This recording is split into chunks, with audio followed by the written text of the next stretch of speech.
Hi, my name is Danny Gustavus. I am an artisan baker in England for over 22 years baking artisan breads, specializing in sourdoughs, and I want to show you some ways of doing some lovely artisan and sourdough breads. So today I want to show you how to make an artisan bread. What does artisan bread mean? Artisan bread is about giving the dough a lot of time to develop. Use good ingredients, but most of all is the time.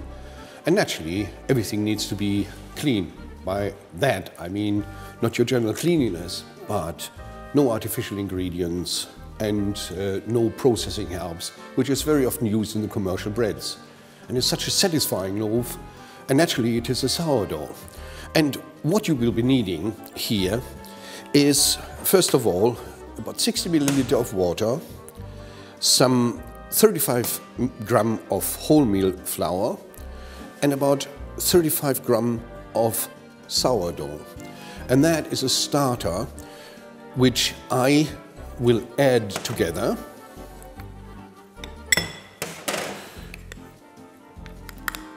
To make a pre-starter, I actually use one of my starters already to make a pre-starter. So I just mix the sourdough, the flour and water, and just put it aside for a couple of hours just to develop extra flavors at all. But then you need for your bread some white sour, and there's 125 grams. You need white flour, I have 400 grams in here. Some wholemeal flour, 50 grams, and 50 grams of dark rye flour. You see the grain, it's really wholemealy. Optional is a little bit of mold. We have some dried mold here. You can get mold in any beer making shop. If you don't, not a great loss. And actually this is the sourdough which I had put aside about 2 hours ago. And this one here, I have about 325 milliliters of water. So, and let's get started. So I take my flour and actually I add both of the flours in there, my mold flour in there, and the salt, and give it a good twirl so all the flours are mixing. It's no good sieving it because you will sieve out the bran of it. And I just go through there, see there's not any lumps in there before I put all my wet ingredients.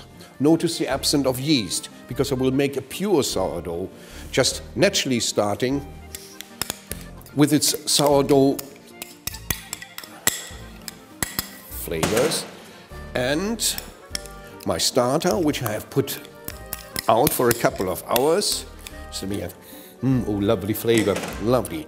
And I have the water in here. I would start kneading. Just remember, keep this hand free, because the moment you just start mixing all your doughs in here, you know, it will look like this, and if both hands look like that, I just tip it onto work surface, put the bowl aside, and with this, I just take a little bit of flour and just rub my fingers clean, not too much. You don't want to destroy the texture and the balance of the salt and sourdough. Just to get your fingers clean a little bit.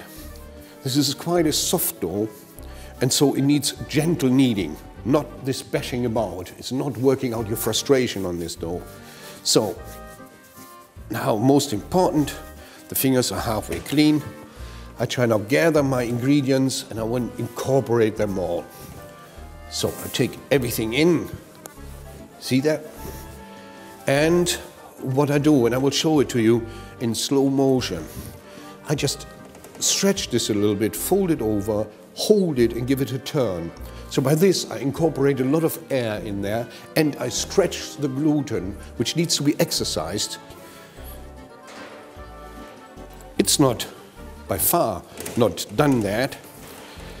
So it needs more and more work. And if it gets a little bit too sticky, what you do, tiny bit of flour, and then take your bowl, put it over it, and let it sit for about 10-15 minutes, just so the water is absorbed in the flour, and it will actually make the dough much more tactile and easier to work with. Wow, I just cut the artisan sour. Wonderful, lovely texture. And now give it a very distinctive cut. I use one of these serrated bread knives. You can use a razor blade, but watch out that it doesn't break off. But you don't want a lot of pressure on there. What you do is you just do a sweep. Just look at it again, and another sweep. And from here, I just do a cross sweep, cross sweep, cross sweep, and cross sweep. And here we are, ready to get into the oven. We have a commercial oven where you actually can steam it. So you can achieve the same thing by getting maybe a flour mister, spray some water in there, or just chuck a little bit of water, which helps the dough to expand. On this one, because it has actually flowed a little bit, it's very, very soft dough. I don't use any steam at all, and I would usually slide it directly from our boards onto the oven floor. But since you don't have that, I leave it on the tray, but don't give it any steam, and start off with quite some heat in that oven. And now wait till it comes out. And the proof in the pudding will always be the eating. So just quickly put the mittens up and we go to our oven. And I'm pretty sure it has been done. Yeah, there it is. Wonderful smell is coming out here. And here we are with our artisan lovely.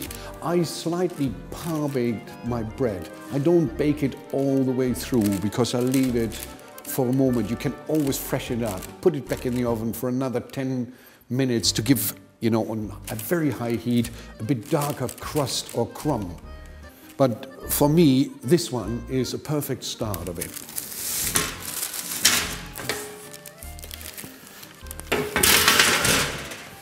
Now, let's see. Still a bit hot. Yeah, baked fully through. Here it is, our artisan sour, and that's how you make an artisan loaf.